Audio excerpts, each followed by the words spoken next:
Hello, it's Film Frenzy, and for my final film ranking of 2017, I'll be ranking all 7 of the 2017 comic book superhero movies. So let's get started with the bottom of the barrel, Justice League. So this movie really isn't that bad. In fact, I gave a thumbs up to all 7 2017 superhero movies, and it's like pretty good in terms of the DC movies, like the new DC Extended Universe movies, but overall just very weak compared to the other ones on this list. It's a fun movie to watch with a lot of funny jokes and good character moments and some really cool action sequences in there, but overall it's just kind of a mess because like they have to do a lot of reshoots and the CGI isn't too great and some jokes didn't really click, like they were kind of cheesy, or there's some really dumb lines in there like "you smell good," yuck, just ugh.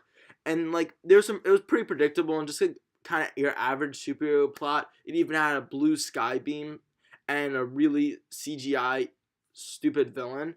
So overall, this movie is like kind of your average superhero movie, which doesn't really cut it anymore because we're in 2017 and the other 6 movies are just a lot better. At number 6, I have Spider-Man Homecoming. The Marvel and Sony team up for a new Spider-Man reboot. And you're probably wondering why it's so far back. So, I'm going to tell you why. This movie really underwhelmed me, and here's why. It just takes such a light take at Spider-Man, and Spider-Man's a fun character that has a lot of great quips with the villains, but he has this darkness about him with like the how he's kind of responsible for Uncle Ben's death, and in some ways it's smart that they didn't deal with all that origin in this movie, but in other ways it just takes away all the drama from the character, and instead this movie felt like it had no stakes. There was just very little drama, like in the battles, like it just didn't, like, it felt like kind of like a video game, like it was just really light and stuff, and a bunch of like funness going on, but it wasn't anything like really deep or anything, and it was just all jokes. Some of the jokes were good, some weren't. Overall, it's a fun movie to watch, but it's nothing super special, and I'm like, there's just so many better movies. At the 5 spot, I have Lego Batman Movie, the oddball on this list because it's a family animated film featuring Legos as the main characters. And, well, it's pretty great. I'm gonna be honest here, like, this movie does not have many flaws. The reason I'm putting it so low is because, well, one, 2017 was a superb year for superhero movies, perhaps the best year ever for them, and it just doesn't have as much of, like, the drama as some of these other ones, and it's, like, not as mature, but it's funny as hell. It's got great Batman references, some good characters with Batman, Robin, and Joker, just hilarious. It's got solid plot and pacing. It's like a very like well done movie, but it's like kind of predictable in some aspects, and like it's very rewatchable and fun to watch. But like it's just kind of like a fairly regular like superhero movie, like just movie wise. It's not anything super special, but it's super fun and just a really awesome movie to watch. At the 4 spot, I have Thor Ragnarok, and this is a really solid movie and really fun to watch, but I kind of view it as almost another standard Marvel comedy. It's a lot better than SpiderMan Homecoming, because I feel like the jokes in this are more like original and hilarious, and I love the character work they did with Mark Ruffalo as the Hulk, um, and it might actually be the funniest like Marvel film ever, but like it's just not dramatic enough. There's some solid themes about like Asgard being the people and like and not like the place, and like just kind of like about people over like things and stuff. Like Thor, it's inside of him, not just his hammer. But like overall, I felt like they kind of like sacrificed some of the drama for like just more jokes. And even though the jokes were awesome, I wish they had just some more drama in there. But overall, this is just a visually stunning movie. I wish it had a better villain, but like it's definitely above average in terms of like Marvel comedies. But I just wish that like Marvel made some more dramas, which hopefully 2018 fixes, and it looks like it will.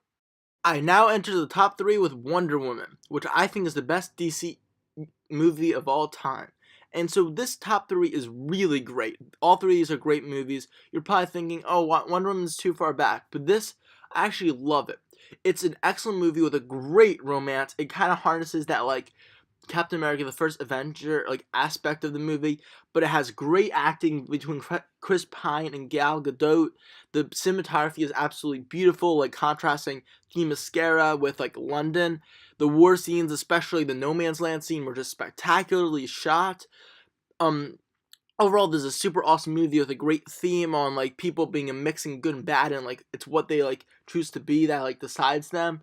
And overall, it's just a great movie with one fatal flaw, which is that third act is like really abrupt pacing and just like quickly ends it. Like how World War like the war just ended too quickly and stuff. And the villain turned out to be kind of like just like CGI mess and stuff with the final act. And overall, I would have liked the villain to be revealed earlier so we could have more of like a backstory. But overall, this is a superb movie, and the first two I just love just a little bit more. At the 2 spot, I have my favorite MCU film of the year, Guardians of the Galaxy Volume 2. And I believe this to be one of the most underrated superhero movies out there.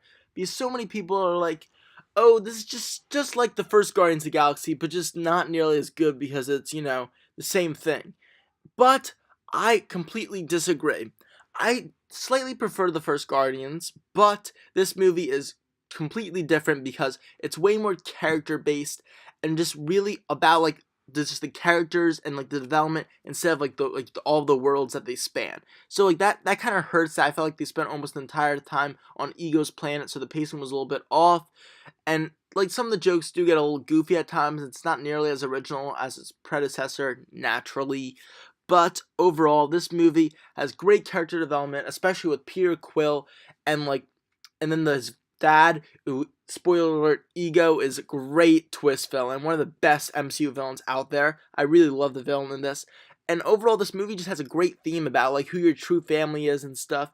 And I feel like that's a common like theme with superhero movies this year about family. And like Yondu, oh my god, that was amazing. One of the best, just like character deaths at the end of a superhero movie ever. So overall, this film is just spectacular and really underrated. And at the number 1 spot, I have none other than Logan, my favorite superhero movie of all time. And not just that, but one of the best movies I've ever seen, no matter what genre, because this film defies the superhero genre in so many ways. It's just this part western, part road trip, part just pure drama, and part like action. It's amazing. The visuals of like the desert landscape and like the action sequences are spectacular. There's the theme of family, which, as I said before, occurs a lot in this 2017 superhero movies year. Their Oscar-worthy performances like Hugh Jackman, Patrick Stewart. This movie really should be nominated for like a million Oscars. And sadly, I don't even think that's going to be the case. There's only small cons, like a second act being a bit slow, which I was fine with, by the way. And then there was the forgettable and one-dimensional villain.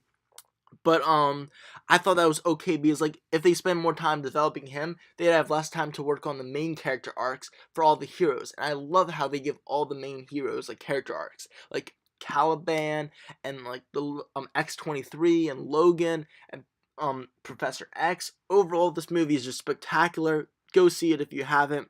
This is the best superhero movie of 2017 for sure.